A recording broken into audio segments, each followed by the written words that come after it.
Eh ben salut, donc j'avais dit l'autre jour que j'allais présenter ma façon de, comment dire, la façon dont je m'y suis pris pour apprendre les plantes sauvages, les fruits sauvages, les champignons, tout ça. Et puis pour les éviter de crever en bouffant de la merde, hein, surtout. En fait, ça a commencé, c'est bon, faudra que je vous raconte ça. C'est quand j'ai fait Compostelle. Donc en 2014, j'ai fait Compostelle. Et c'est-à-dire que je partais avec pas grand-chose en poche, hein, question thune. J'étais pas démuni. J'avais de l'argent un petit peu, mais un petit peu, et je préférais en dépenser le moins possible. Donc voilà. Le truc, c'est que partant dans cet esprit-là, euh, et oui, je remonte la musique parce que j'ai mis de la musique pour une fois. Ouais, partant dans cet esprit-là, ce qui s'est passé, c'est que j'ai fait en sorte d'essayer de grappiller sur ce que je pouvais grappiller, hein, dépenser le moins possible. Et donc, c'est comme ça qu'en chemin, déjà, je me suis rendu compte qu'il y avait des trucs tout bêtes que je connaissais, plus ou moins. Genre ce qu'on appellerait la ciboulette, mais en fait qui est de l'ail sauvage. Parce que oui, quand on trouve dans la nature, c'est pas de la ciboulette, c'est de l'ail sauvage, hein. Ensuite, voilà, je connais pas. Disons bien souvent, les gens vont appeler ça de la ciboulette. Et ils vont être sûrs d'eux, hein, quand ils vont vous en parler. Non, c'est pas de la ciboulette. La ciboulette à l'état sauvage, ça n'existe pas. C'est de l'ail. C'est de l'ail qu'on trouve à l'état sauvage. Enfin bref. Donc je connaissais deux trois trucs comme ça, de la menthe, voilà, des petites bricoles, pas grand chose, hein, en vrai, mais toujours, voilà, toujours tout ça que les Boches ils auront pas, comme disait ma grand-mère. Donc en fait, le truc c'est que, voilà, je me suis mis à ramasser un petit peu d'ail sauvage par-ci, un petit peu de menthe par-là, des fraises des bois, non, je crois que j'en ai même pas retrouvé en fait. Mais en chemin, j'ai rencontré des gens qui, eux, ramassaient d'autres trucs. Enfin, pas forcément des gens qui faisaient le chemin, hein, des gens qui étaient locaux, qui habitaient sur place et puis qui ramassaient. Alors, une fois, j'en ai rencontré comme ça, ils ramassaient des fleurs de salsifis, donc les boutons. Quand les fleurs sont encore en bouton. Et en fait, c'est très bon. Voilà, ça passe bien dans un petit sandwich. Voilà, ça fait toujours ça en plus, hein. C'est quelques petits sels minéraux, quelques petites protéines par-ci par-là, quelques petits. Voilà. Donc, toujours ça à prendre. Et puis, un peu plus loin, j'ai rencontré une petite mamie. Elle ramassait. Alors, je ne me rappelle jamais le nom de cette plante. Euh, et ça va pas me revenir. Parce que ça, c'est une plante en plus qui est réputée comme étant toxique. Alors, elle est réputée comme étant toxique parce que si on la récolte pas à la bonne période, elle contient des toxines. Mais en vrai, c'est comme comment dire, les plantes. Enfin, c'est pas, elle contient des toxines. C'est si on la récolte pas à la bonne période, elle a ses fruits et ses fruits sont toxiques. Voilà. Et or, la tomate, tu peux pas manger le plant de tomate, hein, c'est toxique. Mais la tomate, c'est bon. Voilà. Là, c'est l'inverse. C'est la plante, elle est bonne, mais les fruits, eux, ils sont pas bons.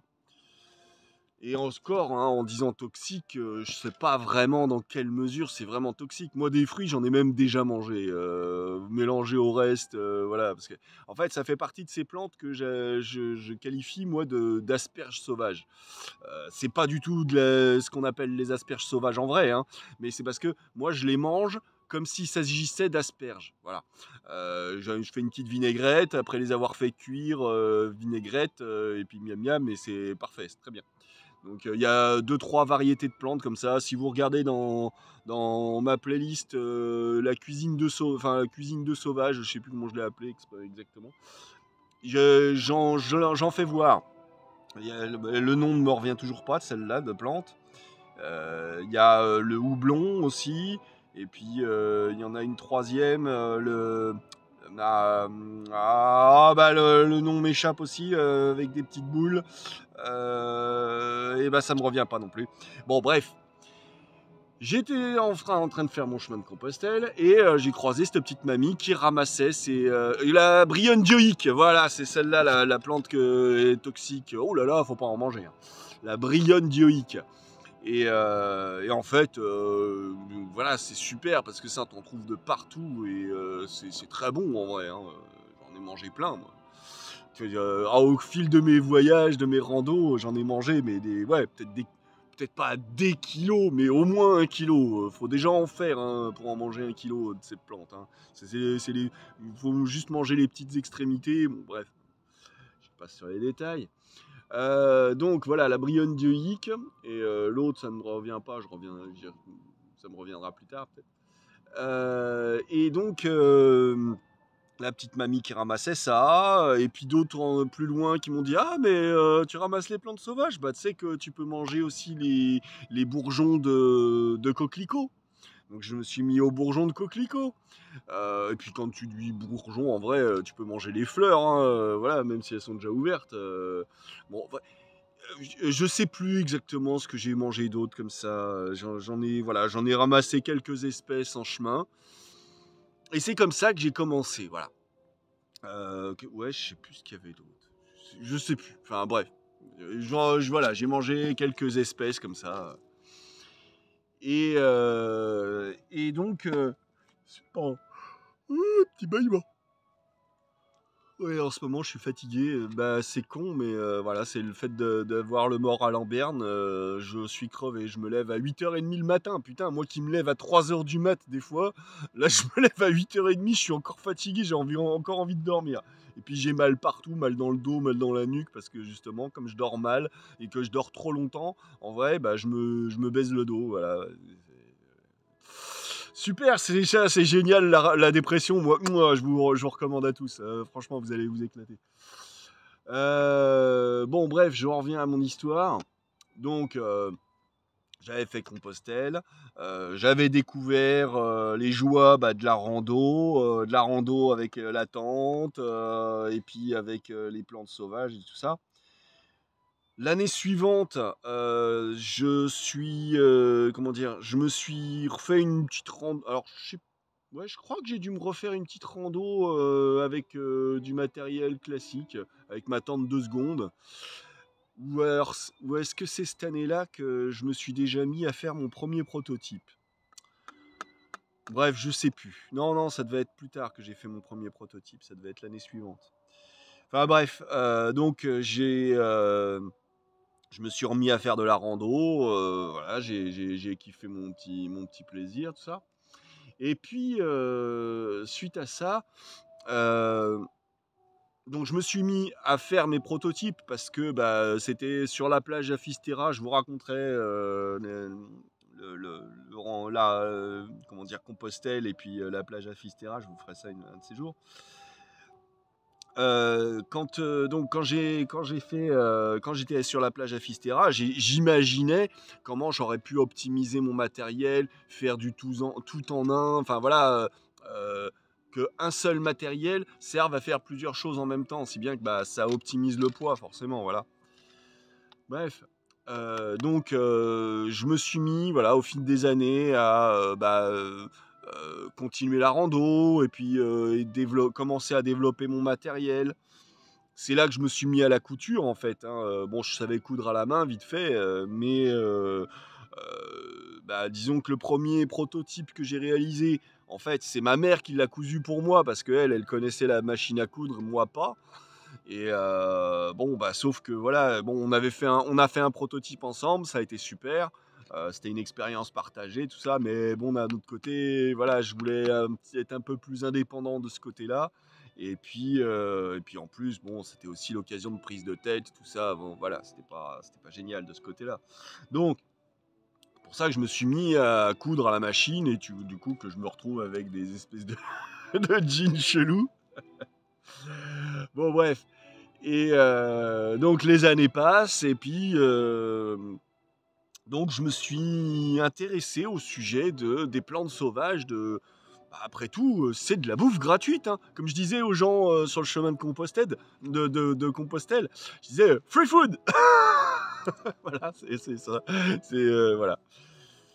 Donc, je me suis mis à creuser le sujet de la free food. Alors, on m'a offert d'abord un premier livre. C'était celui-là. Alors, ah oui, mais alors ça va être. Oui, bah oui, oui, forcément, c'est tout en miroir. Bon, bref. Donc, il s'appelle Plantes comestibles, cueillettes et recettes des 4 saisons, aux éditions de Bézieux. Il est très bien ce bouquin. Franchement, il est vraiment bien. Il y en a sûrement d'autres qui sont très bien, peut-être même des mieux, je sais pas. Mais pour découvrir, pour apprendre un peu, moi je le trouve très très bien ce bouquin. Vraiment, je me suis bien éclaté avec. Je l'ai lu en entier, hein. Alors, le truc, c'est que j'ai pas réussi à trouver toutes les plantes qui sont dans le bouquin. La plupart, je les ai rencontrées. Je les identifie bien maintenant. Alors, bon, c'est compliqué hein, les plantes, tout ça, parce que il y a, suivant la saison, il y a des plantes, on peut les consommer quand elles sont sous forme de rosette, quand elles sortent au printemps ou suivant la saison à laquelle elles sortent. Où on peut les consommer quand elles sont déjà un peu plus matures, en faire des soupes par exemple, au lieu d'en faire des salades comme quand elles sont toutes fraîches. Ou ensuite cueillir les fruits ou alors les racines, souvent c'est plus pour l'hiver ça. Donc voilà, il faut savoir les reconnaître à leurs différents stades. Et pour moi, le plus délicat, c'est savoir les reconnaître quand elles sont toutes jeunes, toutes fraîches. Ça, c'est pas évident parce que c'est pas sous cette forme-là qu'on les retrouve dans les bouquins, en général. On les retrouve quand elles sont déjà matures, puis on les voit. Quand elles sont matures, on voit les feuillages, on voit à quoi ils ressemblent, on voit les fleurs, on voit là. Là, c'est facile de les reconnaître. Mais quand elles sont toutes jeunes, toutes fraîches comme ça, pas évident. Donc, ce bouquin-là, c'est une très bonne introduction. En plus, il donne un petit peu comment, comment cuisiner les choses, qu'est-ce qu'on peut faire avec. Alors, le truc, déjà, moi, voilà, je voulais donner ma technique. C'est-à-dire que il faut essayer de reconnaître les plantes. Quand on les voit dans un bouquin, comme ça, ah, ça, je l'ai déjà vu au bord du chemin, à tel endroit, bim, je me souviens, je l'ai vu. Je sais, je connais. Voilà, c'est ça qu'il faut trouver. C'est cette identification-là. Alors, il faut être un peu sûr de soi quand même. Hein. Faut pas bondir sur la première plante parce qu'elle ressemble un peu. Non, faut être sûr quand même. Hein. Donc, faut pas hésiter à reprendre son bouquin, comparer, vérifier que ce soit bien ça. Il y a des plantes, c'est facile, on peut pas se tromper. Hein. Je veux dire, du plantain, le plantain, on peut pas le confondre avec une autre plante. Voilà, par exemple. Hein. Par contre, tout ce qui est moi, je vais dire, celles qui m'ont posé problème longtemps et que même encore aujourd'hui j'hésite, c'est les apiacées. Toutes les plantes de la famille de la carotte, de la berce, justement par rapport à celles qui sont dangereuses, genre onagre, genre comment dire, la ciguë, euh, voilà, méfiance. Donc, ce qu'il faut, c'est savoir reconnaître celles qui sont dangereuses. Les plantes toxiques et mortelles, voilà, faut savoir ce que c'est et sous quelles conditions elles peuvent être dangereuses, qu'il ne faut pas les consommer ou quoi. Parce que des fois, il y en a, elles peuvent être toxiques, mais pas vraiment dangereuses, ou toxiques à une période, mais pas à une autre, ou suivant certaines conditions. Voilà, je parle de la ficaire justement dans une vidéo comme ça par rapport au fait que c'est une plante qui est toxique, mais qui peut être consommée. Et avant, elle l'était consommée quand on n'avait pas tous les légumes modernes qu'on a maintenant. Il y a quelques siècles en arrière, il y a peut-être même 100 ou 150 ans en arrière, on la consommait la ficaire. Et peut-être même qu'il y a encore des vieux aujourd'hui qui la consomment. Voilà. Donc, bref, ce qui compte, faut savoir reconnaître les familles. Les familles de plantes, ça c'est important de reconnaître les familles de plantes et savoir reconnaître celles qui sont toxiques. Les plantes toxiques qui poussent en France, il faut les connaître. Hein. Alors, on n'est pas obligé de toutes les connaître, mais voilà. Savoir, comme avec les champignons, savoir reconnaître, comment dire, euh, Merde, qu'est-ce que je voulais dire? Donc ouais, reconnaître les familles, mais non, je voulais dire un autre truc. Ah bah excusez-moi, j'en perds mes mots. Bon bah pardon. De toute façon, là, je suis en train de voir, là, ça fait déjà 15 minutes. Je vais peut-être pas faire je pensais faire une vidéo où je présenterai la totalité. Je vais ça peut-être seulement me limiter aux plantes pour l'instant, parce que ça fait trop de sujets à traiter si je veux les plantes, les champignons, tout. Bon. Non, je vais rester sur les plantes là tout de suite et en fait la façon dont je m'y suis pris. Voilà. C'est-à-dire que mon bouquin, on me l'a offert, c'était un cadeau de Noël. Donc je l'ai feuilleté de Noël jusqu'au printemps. Et en parallèle de ça, je me suis pris sur Google Store, hein, en application sur mon téléphone. J'ai téléchargé des applis. Alors, il y en avait une, c'était Baies et herbes sauvages. Ou Baies et herbes, je sais plus, de Nature Mobile. Et pareil pour les champignons. Et pour les champignons, j'ai aussi téléchargé Champignouf. Alors bon, je reparlerai des champignons plus en détail. Mais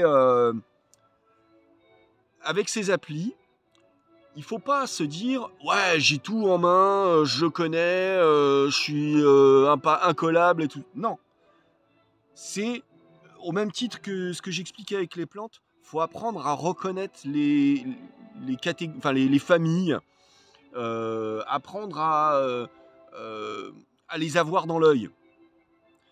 Donc, c'est ça qui est important, c'est savoir reconnaître une famille, savoir se dire ah attends, ça me fait penser, ah ça je l'ai déjà vu, ça j'ai. Alors, dans ces applications-là, on a des quiz.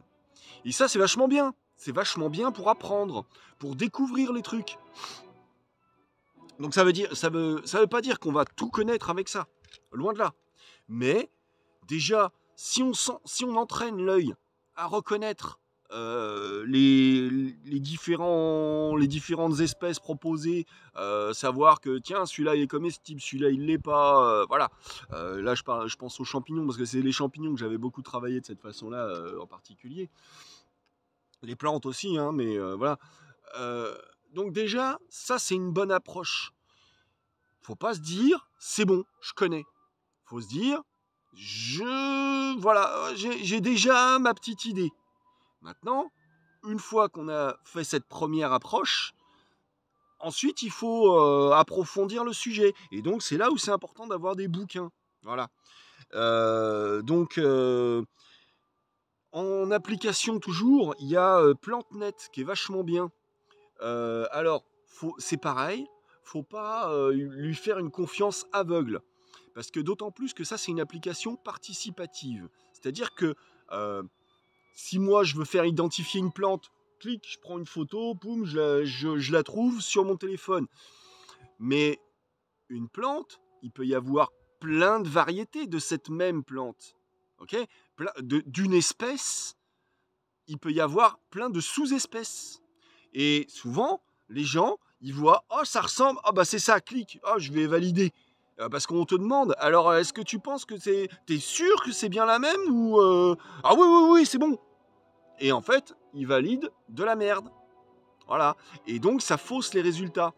Alors, ce qui est intéressant, c'est de se dire, voilà, j'ai une base, donc je regarde le premier résultat. Est-ce que ça ressemble ? Je compare les différentes photos, je me limite pas juste à la première photo, je regarde les différentes photos qui sont données par les gens pour comme étant celle-là. Je vérifie que ça ressemble bien. Si j'ai des doutes, je vérifie avec celle d'en dessous. Parce qu'il donne un pourcentage en disant, tiens, 84% de chance que ce soit celle-là, 38% de chance que ce soit celle d'en dessous, et ainsi de suite. Et donc, en comparant comme ça, on arrive à se faire une idée un petit peu plus précise. Donc, c'est une approximation, mais une bonne approximation. C'est comme pareil avec les identifications de champignons. Moi, souvent, ça m'aide à à identifier une catégorie. Je vérifie si c'est bien ça. Je lis en détail la fiche du champignon pour vérifier si ça correspond bien à ce que je crois. J'essaye de vérifier en même temps, souvent ça, sur les applis qu'on le trouve, s'il y a des confusions possibles. Ça, c'est dangereux. Les confusions possibles, il faut bien arriver à les connaître. Hein. Alors, les connaître de tête, pas forcément, mais au moins vérifier s'il y a une appli qui te dit ah, attention, il y a des confusions possibles, prendre le temps de les vérifier, les confusions possibles, parce que ça peut être justement un risque de danger et de danger de mort. Hein. Donc voilà, faut pas déconner avec ces conneries-là. Donc voilà. Donc, alors, voilà, j'ai un petit peu, pas vraiment développé, j'ai un petit peu commencé l'introduction à comment euh, euh, identifier les plantes et tout ça. Donc, je répète, déjà, lire un bouquin sur les plantes sauvages comestibles, le lire du début à la fin, de la première à la dernière page. Parce qu'il y a toujours des petits conseils. Là, moi, je vous redis un petit peu ma méthode à ma sauce. Mais il y a toujours des petits conseils en plus qui vont aider à éviter les confusions et tout ça. Hein. Donc, dans les bouquins, ils te disent ce genre de trucs. Ensuite, donc, comme je disais, il faut essayer de voir les confusions possibles. Bonsoir. Donc, essayer de reconnaître les confusions possibles, bon, pour éviter voilà, les mauvaises surprises. Hein. Qu'est-ce qu'il y a d'autre que j'oublie Alors attends, là, parce que ouais, hein, moi je fais ça de tête. Hein, moi quand je suis sur le terrain, voilà, j'ai mes petites idées qui me reviennent comme ça sur le terrain. Si des choses, ah oui, des petits détails. Déjà, avant de revenir sur les petits détails que je voulais donner, très bonne chaîne. Merde, comment il s'appelle Ah bah ouais, bah, je vais vous donner le nom, mais je me rappelle pas de son nom, bordel. Ah c'est nul ça. Christophe. Woody. Ah, je sais plus. Merde. Ah voilà, bon, il faudrait que j'essaye de retrouver le nom de sa chaîne là. Une très bonne chaîne YouTube où il explique les plantes sauvages et tout ça. Donc voilà, ça peut être une aide aussi. Mais de toute façon, ça remplace pas des bouquins. Lisez des bouquins, les gens. Hein, c'est vraiment important ça. Ensuite, les quiz sur les applis, c'est très bien, ça permet d'aider à se les mettre en tête. PlanteNet pour faire une pré-identification, c'est très bien aussi. Mais en vrai, PlanteNet, maintenant, c'est le genre d'appli, je m'en sers, c'est pour les plantes que je connais pas déjà. Voilà. Sinon, moi, les plantes que je connais déjà, je les connais déjà. J'ai même pas besoin de l'application. Ça, c'est plus pour les champignons. Parce que les champignons, ça peut être vicieux quand même. Hein. Faut se méfier, les champignons. Il peut y en avoir qui ressemblent pas aux champignons type, mais ou d'autres qui vont ressembler à un autre champignon. Donc voilà, faut se méfier des champignons. Mais les plantes, en gros, une fois que tu les connais, quoi. Tu peux avoir oublié le nom, mais la plante, tu la connais, tu l'as dans l'œil. Voilà, c'est tout bête. Donc, qu'est-ce que je voulais dire Alors, donc, je reprends. Les applications, lire des bouquins, la chaîne de Christophe de Woody. Ou de Woody, ouais, je crois que c'est ça. Hein. C'est la nature. Ah, je sais plus, ça m'énerve. Bon, bref, peu importe. Donc, connaître les confusions possibles. Ah, si, un truc important. Faut savoir dans quel milieu on les ramasse, les plantes.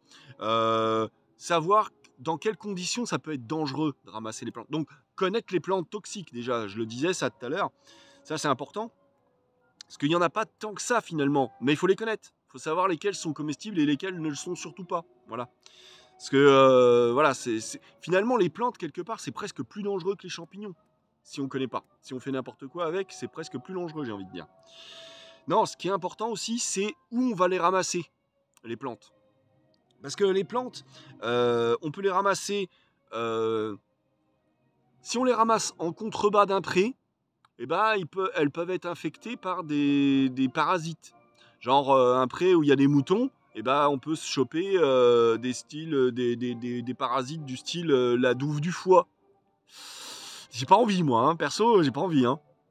Ou d'autres maladies comme ça.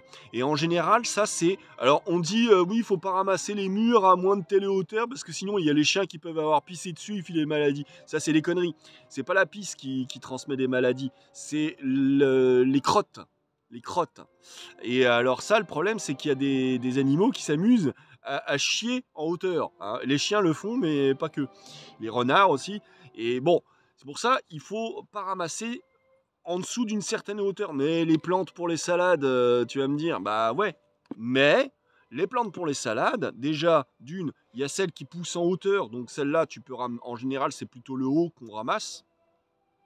Ou alors, quand elles sont toutes jeunes, toutes fraîches, on ramasse la rosette, qu'elle n'a pas eu le temps d'être polluée. À moins qu'elle se trouve dans le ruissellement du terrain, que l'eau, elle ruisselle dessus, elle peut ramener des maladies comme ça. Si tu te il faut pas ramasser le long des coulées où les animaux y marchent. Vous voyez, ça fait des petits chemins dans la nature qu'on voit de temps en temps le long des talus, tout ça. Ça, c'est là où les animaux y passent. Et ben, ils vont chier au bord de leur chemin en général. Et c'est là où on peut justement se choper des maladies en ramassant les plantes à cet endroit-là. Donc voilà, il y a tout un tas de petites astuces comme ça. Faudra que quand je referai des vidéos, quand je referai de la rando, faudrait que je redéveloppe un petit peu tout ça, un peu plus en détail. Parce que effectivement, c'est là, tout me revient pas là comme ça, comme j'écris pas un script, voilà, je fais ça de mémoire là, hein, tout de suite. Donc, qu'est-ce que je peux vous dire d'autre là tout de suite pour clore le sujet? Si, bah un truc, si on veut se prémunir des maladies, pas de la pollution par contre, mais des maladies, et ben il y a un truc tout bête, faire cuire, tout simplement. Les plantes, elles sont cuites, les plantes, les fruits, c'est cuit, pas de maladie. C'est tout simple. Voilà. Donc là, au moins, t'es sûr. Mais bon, faut dire adieu aux salades si c'est ça. Donc moi, c'est pour ça. Vous voyez, tiens, ça c'est un autre détail. Les salades, je ne l'ai pas fait dès le départ. Au départ, moi, les seuls trucs que je faisais, c'était les plantes qui poussent très en hauteur, genre les fleurs de salsifis. Hop, ça, il n'y a pas de risque de pollution avec ça, de pollution avec les matières fécales, j'ai envie de dire. Donc là, c'était sans problème, je pouvais les manger crus.